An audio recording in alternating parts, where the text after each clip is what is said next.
ये प्रयोग ऐसा अक्सर है, मैंने जिसको बताया उसको कहीं कोई शैसे लेने की जरूरत नहीं पड़ी। इस चूर्ण का सेवन करें तो बल का भंडार शरीर में बढ़ता है, शरीर के अंदर कैल्शियम की एब्जॉर्बेंस पावर बढ़ती है, कैल्शियम की कमी दूर होती है और विटामिन डी के लिए यह नुस्खा बहुत अच्छा है। नमस्कार दोस्तों, मैं हूं हिमांशु भट्ट। विटामिन डी की डेफिशिएंसी आजकल बहुत कॉमन है, लेकिन ज़्यादातर लोग इसे इग्नोर करते हैं। जबकि विटामिन डी की डेफिशिएंसी बहुत सी गंभीर बीमारियों का कारण बन सकती है, क्योंकि विटामिन डी हमारे शरीर में कैल्शियम को एब्जॉर्ब करने में मदद करता है। अगर किसी इंसान के शरीर में विटामिन डी की कमी है तो कैल्शियम की कमी भी ऑटोमेटिकली होने लगेगी। विटामिन डी खून और हड्डियों में कैल्शियम के लेवल को मेंटेन रखता है। अगर विटामिन डी कम है तो हड्डियों और खून में कैल्शियम का लेवल बिगड़ सकता है, और अगर खून में कैल्शियम कम हुआ तो हमारा शरीर हमारी हड्डियों में से कैल्शियम को खींचकर हमारे खून में पहुंचा देगा, जिस वजह से हड्डियां कमजोर हो सकती हैं, आर्थराइटिस हो सकता है, ऑस्टियो आर्थराइटिस हो सकता है, हड्डियां पतली हो सकती हैं, कमजोर हो सकती हैं, और कमजोर होने की वजह से हड्डियां टूटने की शिकायत भी बढ़ सकती है। बच्चों में ऑस्टियोमेलेसिया हो सकता है, यानी हड्डियां सॉफ्ट हो जाती है, मुड़ सकती है, यानी हड्डियों में डिफॉर्मिटीज आ सकती हैं। इसके अलावा विटामिन डी की कमी की वजह से वीकनेस आती है, कमजोरी आती है, मसल्स में दर्द रहता है और मसल्स कमजोर हो जाते हैं। कई लोगों की कमर में दर्द रहता है, मसल लॉस होने लगता है, क्रैम्प्स तक आते हैं, मूड चेंज होता है यानी मूड स्विंग होता है, डिप्रेशन की शिकायत आ सकती है। यहां तक कि विटामिन डी हमारे इम्यून सिस्टम, ब्लड प्रेशर को मेंटेन रखने, हार्ट को हेल्दी रखने, शरीर में सूजन को कम करने, सोरियासिस जैसी स्किन की बीमारियों को कम करने, हमारे शरीर में सेल की ग्रोथ और नर्वस सिस्टम के लिए बहुत जरूरी है। इसलिए विटामिन डी की डेफिशिएंसी को हल्के में लेकर इग्नोर नहीं करना है। अब सवाल यह उठता है कि विटामिन डी की कमी हमारे शरीर में हो क्यों रही है। हम तो प्रॉपर हेल्दी डाइट लेते हैं, अच्छा लाइफस्टाइल है। दरअसल विटामिन डी की डेफिशिएंसी होने के बहुत से कारण होते हैं। सबसे कॉमन कारण जो है वो ये है कि आजकल लोगों का सन एक्सपोजर कम हो गया है, लोग धूप में कम बैठते हैं, तो भी विटामिन डी की कमी हो जाती है। लेकिन हमारे शरीर में अगर कोई बीमारी है तो भी विटामिन डी की कमी हो सकती है। तो पहले आप ये पता लगाइए कि कौन सी बीमारी है। कई बार हम बहुत सी बीमारियों में कई दवाइयां खाते हैं, तो इन दवाइयों को खाने की वजह से भी हमारे शरीर में विटामिन डी की कमी हो जाती है। इसके अलावा जिन लोगों को किडनी और लीवर की कोई बीमारी होती है या उनका किडनी और लीवर अनहेल्दी होते हैं, तो भी विटामिन डी की कमी हो सकती है, क्योंकि विटामिन डी दो फॉर्म में है, इनएक्टिव और एक्टिव। लीवर और किडनी के अंदर कुछ ऐसे एंजाइम्स पाए जाते हैं जो विटामिन डी के इनएक्टिव फॉर्म को एक्टिव फॉर्म में कन्वर्ट करते हैं। लेकिन जब किडनी और लीवर की कोई बीमारी है तो ये एंजाइम्स कम प्रोड्यूस होते हैं, जिस वजह से प्रॉपर अमाउंट में, यानी जितना हमें विटामिन डी चाहिए उतना इनएक्टिव फॉर्म से एक्टिव फॉर्म में कन्वर्ट नहीं हो पाता है, जिस वजह से भी विटामिन डी की कमी हो जाती है। कई बार प्रेगनेंसी में भी देखा गया है विटामिन डी की कमी, और ऐसे बहुत से कारण हैं अलग अलग बॉडी के हिसाब से। लेकिन विटामिन डी की कमी को दूर करना सबसे आसान और सिंपल काम है, और पूरी दुनिया में विटामिन डी की कमी को दूर करने का सबसे अच्छा जो सोर्स है वो है सनलाइट, यानी सूरज, और पूरी दुनिया में मुफ्त में अवेलेबल है। बहुत से डॉक्टर्स ने या बहुत से लोगों ने आपको कहा होगा विटामिन डी की कमी है तो सूरज में बैठो, आपकी विटामिन डी की कमी पूरी हो जाएगी। लेकिन इसका मतलब यह नहीं है कि सूरज की किरणों में विटामिन डी होता है। दरअसल सूरज की किरणों में यानी सनलाइट में विटामिन डी नहीं होता है। जब हम सन की तरफ एक्सपोज होते हैं, यानी अपने बॉडी का ज्यादा से ज्यादा हिस्सा बिना कपड़ों के सूरज के सामने बैठते हैं, और जैसे ही वो सूरज की किरणें हमारे शरीर पर पड़ती है तो हमारा शरीर विटामिन डी को बनाता है। ऐसा नहीं है कि सूरज की किरणों से मिलता है, हमारा शरीर उस विटामिन डी को बनाता है। तो इसके लिए आपको क्या करना है, आप अपने शरीर का ज्यादा से ज्यादा हिस्सा, जितना हिस्सा दिखाने में आप कंफर्टेबल हैं उतना हिस्सा दिखाकर आप सूरज के सामने बैठे 5 मिनट से लेकर 30 मिनट तक। गर्मियों के मौसम में अच्छा रहेगा 10 बजे से पहले बैठें, और सर्दियों में आप किसी भी समय बैठ सकते हैं जब धूप होती है। तो आप देखेंगे 1 से 2 हफ्ते या 3 हफ्ते के अंदर आपकी विटामिन डी की डेफिशिएंसी धीरे धीरे पूरी होने लगेगी। लेकिन इसी विटामिन डी की डेफिशिएंसी को पूरा करने के लिए, यानी सूरज की किरणें हमारे शरीर पर पड़े, हमारा शरीर विटामिन डी बनाए, उसके लिए हमारे शरीर के अंदर गुड फैट भी होना बहुत जरूरी है। तो इसलिए इस बात का भी ध्यान रखें कि गुड फैट सही क्वांटिटी में कंज्यूम भी करिए। और ज्यादा अच्छा रहेगा कि आप कोई भी तेल जो आपको पसंद है उससे अपनी मसाज कीजिए और फिर सूरज के सामने बैठिए। वैसे तो मशरूम में विटामिन डी होता है, फोर्टिफाइड फूड्स में विटामिन डी होता है। और जो लोग नॉन वेजिटेरियन है, वैसे तो मैं नॉन वेज को प्रमोट नहीं करता हूं, लेकिन फिर भी नॉन वेजिटेरियन फूड में विटामिन डी होता है, तो उससे कमी पूरी हो सकती है।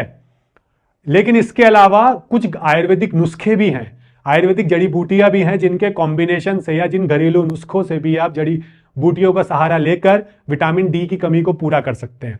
इसलिए घरेलू नुस्खे बताने के लिए आज हमारे साथ हैं वैद्य दीपक कुमार जी, जिनसे हम ये सभी घरेलू नुस्खे जानेंगे और एक आयुर्वेदिक दवाई भी जानेंगे जो वो बनाते हैं और विटामिन डी की कमी को पूरा करने के लिए बहुत जरूरी है।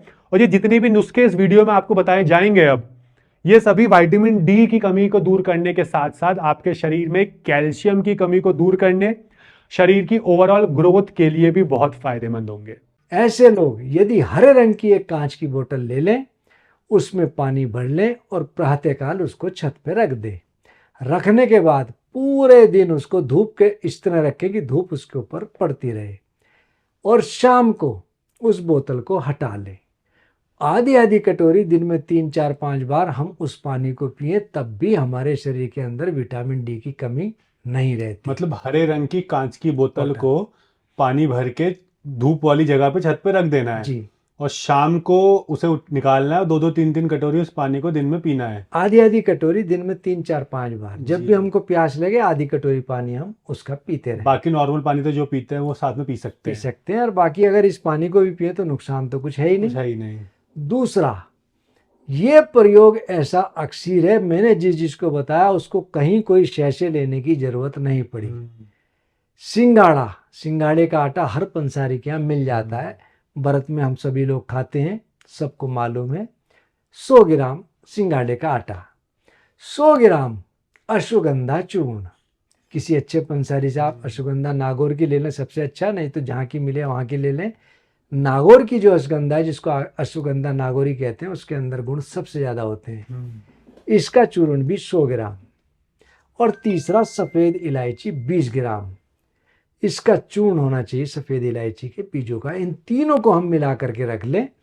1-1 चम्मच दिन में 2 बार दूध के साथ सेवन करें या दूध में पका करके सेवन करें तो हमको बहुत लाभ मिलता है। जिन लोगों के शरीर के अंदर कमजोरी बहुत रहती हो, उनकी शारीरिक स्थिति बहुत ज़्यादा कमज़ोर हो, ऐसे लोग यदि रात्रि में 2 से 5 अंजीर दूध में पका लें और उसके साथ इस चूर्ण का सेवन करें तो बल का भंडार शरीर में बढ़ता है, उनकी स्तंभन शक्ति बढ़ती है, शरीर के अंदर कैल्शियम की एब्जॉर्बेंस पावर बढ़ती है, कैल्शियम की कमी दूर होती है, और विटामिन डी के लिए यह नुस्खा बहुत अच्छा है। लेकिन मैं यहाँ पे एक ये दवाई देख रहा हूँ जो आयुर्वेद में बनती है, यह है जवाहर मोहर होल्दिन। तो सर ये मैंने सुना है कि विटामिन डी की कमी को पूरा करने के लिए बहुत फायदेमंद है और बिना किसी साइड इफेक्ट के, हमें नुकसान पहुंचाए बिना। तो क्या है ये और कैसे बनती है? इसके अंदर मुक्ता शुक्ति, जिस शुक्ति के अंदर मोती होता है उसको कहते हैं शुक्ति, उसकी भस्म। दूसरा, प्रवाल पिष्टी, मूंगे की पिष्टी, अर्जुन का काढ़े का रस, रस सिंदूर और अकीक इसके अंदर पड़ता है। जिन लोगों का बीपी बहुत घटता बढ़ता हो, एंजाइना पेन हो, बहुत ज़्यादा पसीना आता हो, बहुत ज़्यादा घबराहट रहती हो, पल्पिटेशन रहती हो, उसके लिए तो ये दवा बहुत अक्सर है। लेकिन जिन लोगों के शरीर में कैल्शियम की और विटामिन डी की कमी हो, उनके लिए भी यह गोली बहुत ज़्यादा अच्छी है। 2-2 गोली हम दिन में 2 बार नियमित रूप से सेवन करते रहें तो हमारा बीपी मेंटेन रहेगा, कोई प्रेशर हमारा अप एंड डाउन नहीं होगा, और कैल्शियम की और विटामिन डी की कभी बिल्कुल भी हमारे शरीर में कोई कमी नहीं रहेगी। ये तो आपने इसके फायदे बता दिए, ठीक है। अब इसके अलावा जैसा आपने हमें नुस्खे बताए बहुत फायदेमंद है, मैं चाहता हूँ आप दर्शकों को ना 2 नुस्खे और बताइए जो वो आसानी से इस्तेमाल कर पाएं और विटामिन डी की कमी को पूरा कर पाएं।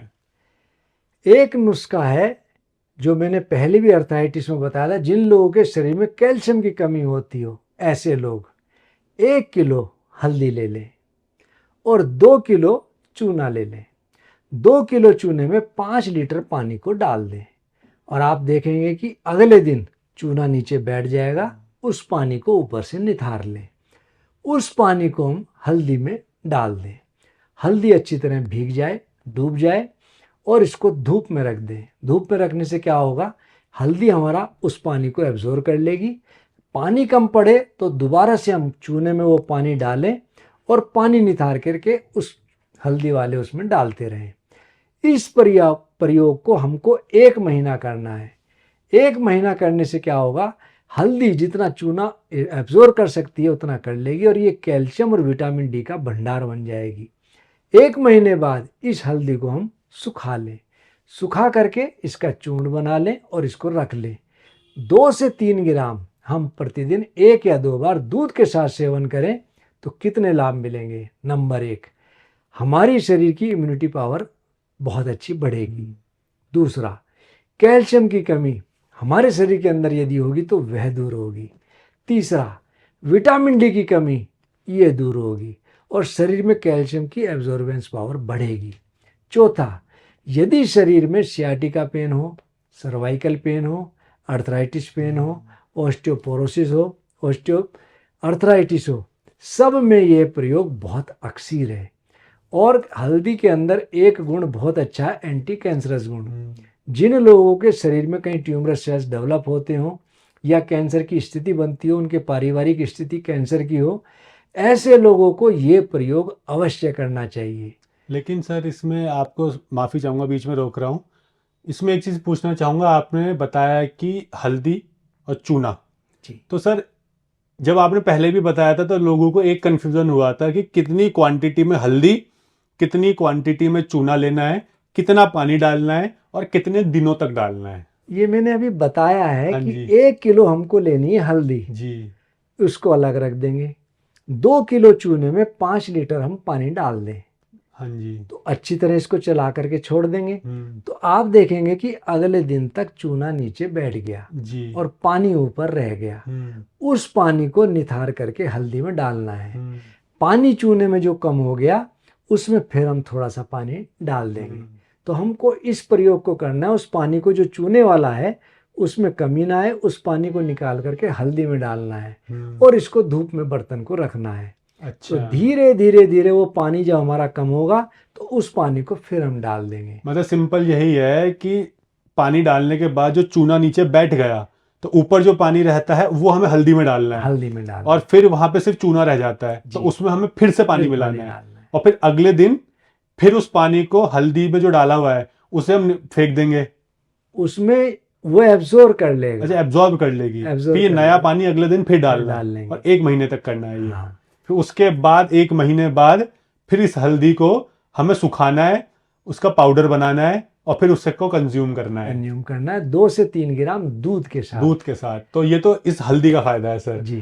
तो हल्दी आरोग्य लाभ बहुत ज़्यादा जल्दी। जी। हल्दी हमारी आयुर्वेद की एक वरदान है और हमारे एक बहुत अच्छे जो है आयुर्वेद के मर्मज्ञ रहे राजीव दीक्षित जी, उन्होंने आयुर्वेद का बहुत उत्थान करने की कोशिश करी और करा भी। और अक्सर वो लोग कहते थे और मैं भी ये बात को कहता हूँ कि सबसे अच्छा आयुर्वेद हमारे घर की रसोई में है। यदि हम अपने घर की रसोई को सही तरीके से यूज़ करें तो हम 90% बीमारियों को भगा सकते हैं। इस प्रयोग में एक फ़ायदा और भी है, जो हल्दी वाला प्रयोग करेगा उसको खांसी, जुखाम, बलगम, साइनस और माइग्रेन बिल्कुल नहीं सताएगा। ऐसे लोगों को ये प्रयोग जरूर करना चाहिए। एक प्रयोग आज को आपको और बता रहा हूँ, गेहूं जवारे का। जी।